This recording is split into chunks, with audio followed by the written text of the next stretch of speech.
I've been here a whole another day now. I spent the whole day around walking around yesterday, so I didn't actually bring the camera or the flip around. So there was about a million things that I saw that were worth taking a picture of that I didn't take a picture of. So I might have to go and try and correct that today. But I made like a handy little list of some things I wanted to mention. I thought would be kind of fun. I have mad blisters on my feet. I decided I was gonna walk everywhere in this city, and I wore a pair of flip flops that I got from Walmart, and did not work out well for me. So they're a little raw today. So I think today is gonna be a lot more of like the tuk tuks and the taxi cabs. The tuk tuks, for anyone that hasn't gone to Thailand, it's one of these like, it's not a scooter. It's like a three-wheeled car, and they're like independent taxi drivers, and they're not sort of as legit as maybe the regular taxi drivers. Like they don't have the meter or anything, so you actually have to negotiate with these guys, and they have a little bit more of a reputation for like taking you to somebody's store to try and get you to buy stuff instead of where you want to go. So you have to be, a little careful there. I'll tell you this: if you're walking down the streets of Bangkok, I'm kind of in like the business district. I haven't actually even been to like the backpackers like area, like the touristy spot. If you're walking down the street in like a group of like 20 Thais, these guys see you and they like single you the fuck out. Like if you're like a white guy, like they know who you are and they know that you're gonna spend some money on them. So like they want your business. They will come after you. It took me a little while to kind of figure out how to deal with that. Like, 'cause the second you make eye contact with those guys, they're motivated to come and talk to you. Like, they'll jump off of their shit and like they come over and talk to you and like hassle you for 10 minutes. So I'm getting better at that. Uh, I love the street markets. Like everywhere you go here, there's street markets. There's street food everywhere, and it's not as maddening as I would have thought because a lot of it's stuff I'm not unfamiliar with because I've gone to a bunch of Thai restaurants before. Um, I haven't really bought any like I don't know like souvenirs kind of stuff yet. So most of the things I've seen so far are like T-shirts and flea markety kind of stuff. So like they have fingernail clippers and nunchucks and knives and silk scarves. Like garmentry seems to be a big deal here. There's a lot of places you can just go and get bolts of fabric. Um, the streets are crazy busy. I gotta say, I got like mad respect for anyone that like crosses the streets here on like a regular basis because I'm like scared. It's hard to explain. Like the rules are basically the same. They got a red light and green light, but there's a bunch of lanes where it's just that red and green is kind of a suggestion more than like a hard and fast rule. So I'm just kind of like following the lead of the locals. There's a lot of like teeny tiny like Thai women that got like better, much more impressive balls than I do when it comes to running across these streets. But I'm following their lead. I'm getting better at that too. I've almost been killed by like a scooter only once, and it was his fault, not mine. It's those rules kind of is a little bit sort of sketchy for them dudes. Let's see. Ooh, I saw my first transvestite. I was at a. It was kind of like an open air market where it was a combination of people selling food and then wares and then just like grocery stuff, and it was I'm pretty sure it was a transvestite and not just like a really unattractive lady, but some amusement to come in with that. I still have yet to figure out what's going on with that scene of like why it is there's sort of this reputation for being a lot of transvestites here. Haven't really I don't know. Like maybe the tourist people can help me figure that out. Maybe it's something part of Buddhism. Interesting thing. So this desk here, it's got like the drawer in it. So like a lot of hotels, it'll have like the Holy Bible in it, but on top of it, it'll have teachings of the Buddha. So there you go. So I can try and immerse myself in that a little bit. Luckily, they wrote some of it in English.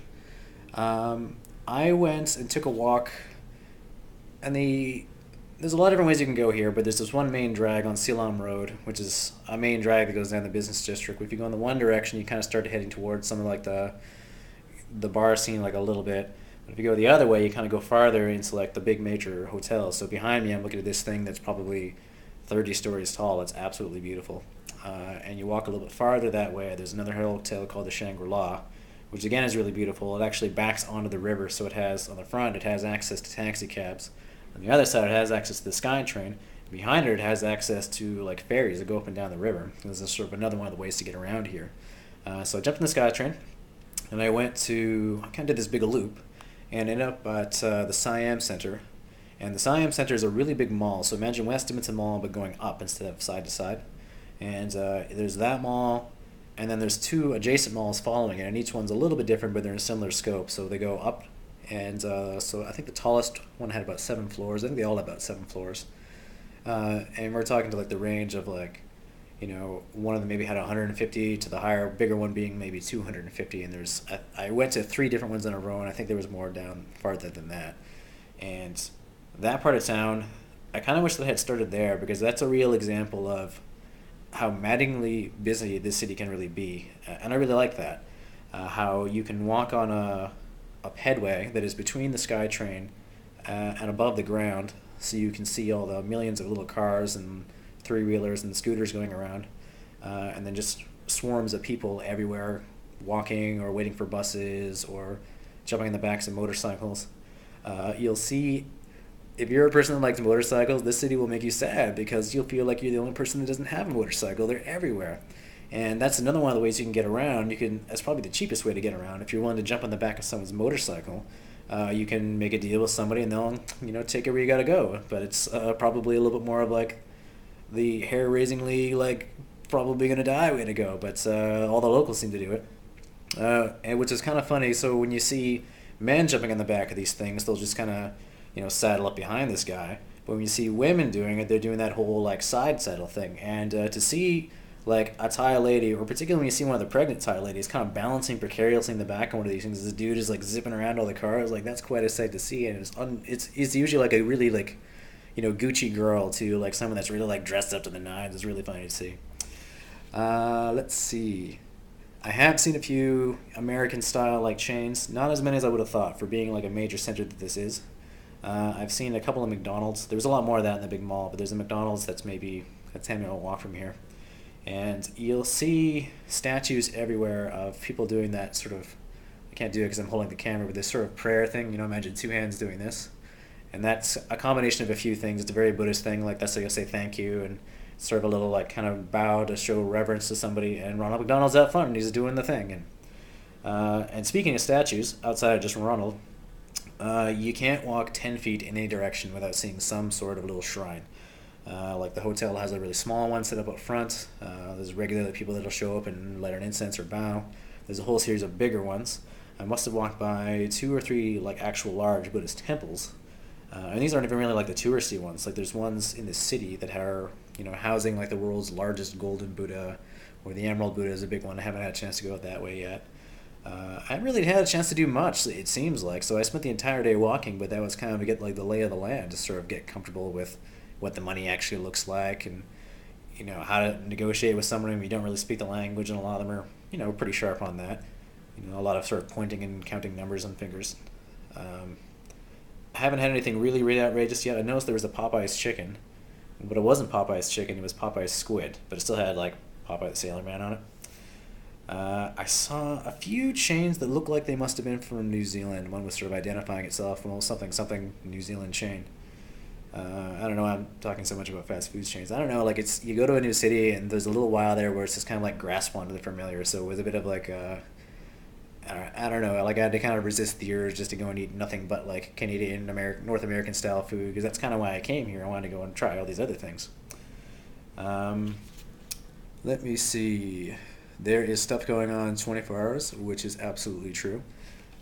Because I'm still a little bit on Canada time, I got back here at about midnight local time and then ended up waking up about 4:30 and just couldn't manage a wink of sleep after that. So I got out there pretty early. I was there setting up the stand, so I had an opportunity to try a few interesting things today. Like I got a lot of varieties of meat on sticks, and they they do kind of a funny thing here. If you get things like noodles or coconut, like the coconut milk, so the meat and the juice from the inside of a coconut, they'll serve it to you in a bag, like a plastic bag that they've tied the top on, and you walk around and you'll see people kind of like carrying their bag and like sipping things out of it. So today I was one of those guys. I was one of the guys, sipping the thing out of the bag. The coconut the coconut juice, I thought that one was particularly important because it's pretty well somewhere in the family of like the high 20s, low 30s here for most of the day. So I perspired quite a bit yesterday. I had to go to a lot of trouble to get a couple of big bottles of water, and I went and grabbed those at the mall because that was sort of like the cheapest place to grab those.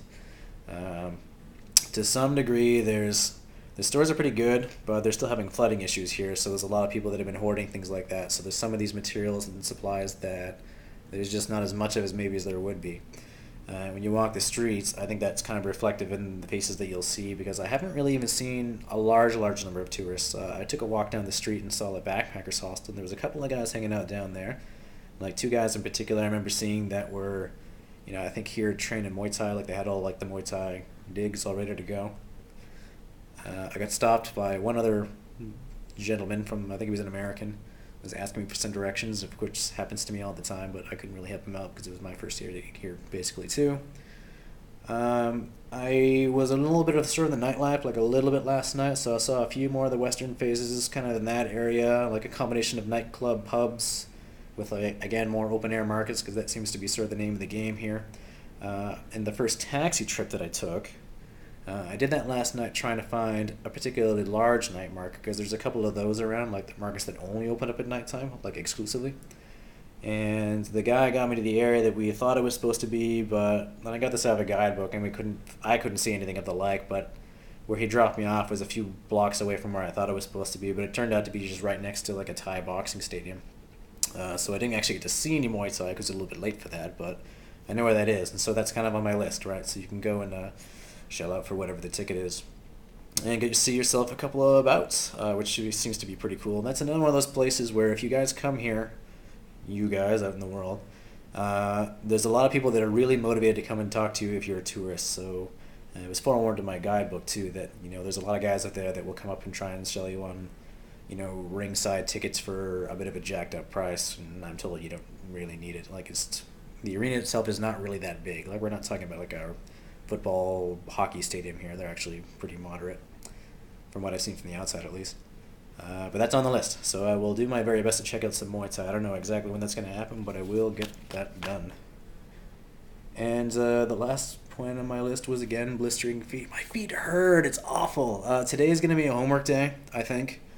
I don't have free Wi-Fi with this room, so I'm having to purchase it by the day. So I didn't purchase it yesterday with the understanding I was going to do it today to get some homeworky kind of stuff, because I have to make a plan of, what kind of work I have to do when. And figure out like when assignments are due. I'm in the future here, so I think I'm like 12 or 14 hours ahead of Alberta time. So if I still had submit assignments at the same time that they're due in Alberta, but in this time, then I'll be ahead of the game. And I believe my next assignment is due not the end of this week, but the end of next week. And so that gives me some time to work on that. I don't even actually know what it is. But that will let me plan that out. And that will help me plan out my travel plans after that. Because the next stop that I've been thinking about was to go to Phuket, which is like the most touristy resort place in the whole country, I think. So that'll probably be a bit more expensive than maybe some of the other places I might want to go and stay. But the land of the white sandy beaches, so what could be wrong with that? I actually do like the hustle and bustle of this city, but I think there's probably, because it's been kind of busy in the last few weeks, it's probably a good idea to go to one of those places and, just chill out for a while.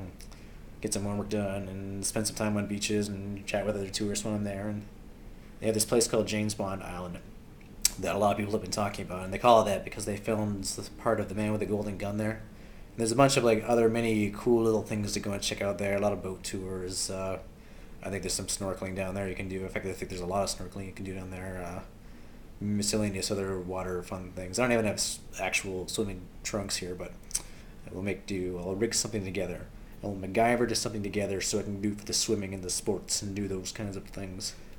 And that will be it for the shirtless update. So I'll fill this out a little bit more because I want to try and make sure they're about a 5-minute long video each. And I'll upload these 2 days so you guys can follow my stories. Alright, peace out, home.